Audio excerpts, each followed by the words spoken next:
Great. Okay. So just a quick intro. My name is Leanne Townsend. I work along with Dominic at the James Hutton Institute team on DESIRA. And as Dominic already mentioned, we are leading the delivery of the scenario planning work across the project, but we also, of course, have our own living lab in Scotland. And I'm just going to share some highlights from the narratives that we've produced with our living lab. So just a brief introduction then to our living lab. We're working with the Coyac crofting community.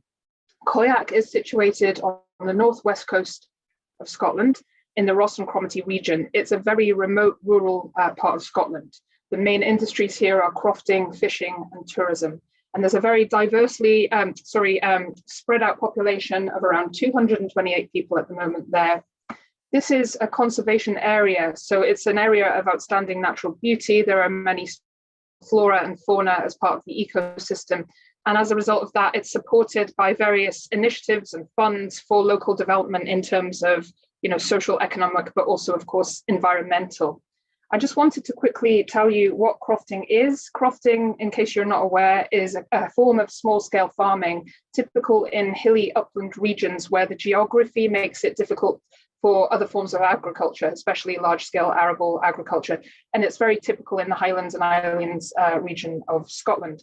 So crofting is a historic way of life. Crofters are deeply embedded into their local community. So really, our living lab is as much, if not more, about rural community development as it is about agriculture.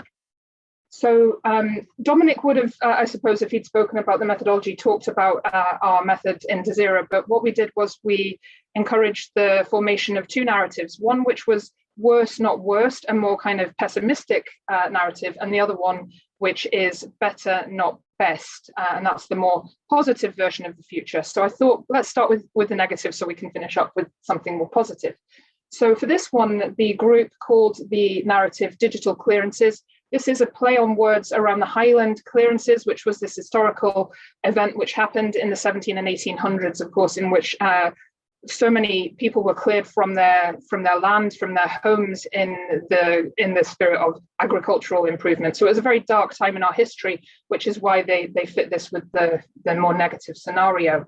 And in this version of the future, I should also mention, of course, that the DESIRA scenario narratives are on a 10-year timescale. So this is 10 years into the future. And in this version of the future, we have the community being left more behind, an increasingly aging community, and a community which is being exploited by large corporations. So here we see that digitalization hasn't helped them as a solution for growth in the future, but is actually exacerbating the rural problems. And we see things such as an increasing digital economy, meaning less demand for local products and services. Populations of schools drop to untenable numbers, so schools close and the young people move away. Social media platforms such as Instagram have produced an over-romanticized notion of the area, which doesn't represent the harsh lived reality. We have an increase in absentee landlords who really leave the land to go to ruin, which creates more environmental problems such as pollution, and the crofting way of life dies out. We see a lack of diversity across the community and a real loss of the heart of the community too. Fears around privacy are amplified in this future.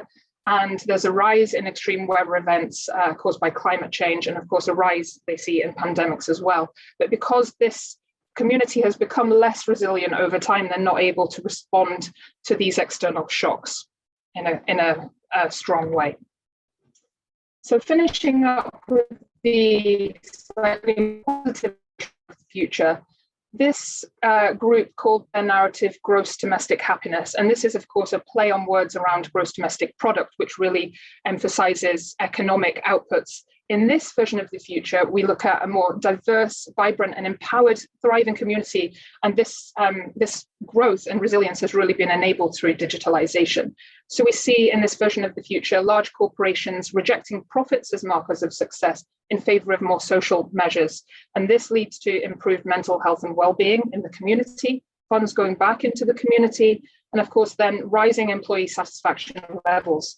We see more openness to flexible working, which increases the participation in the community of who can access the job market. And of course, an increased resilience of the community to respond to those future shocks like COVID, like Brexit.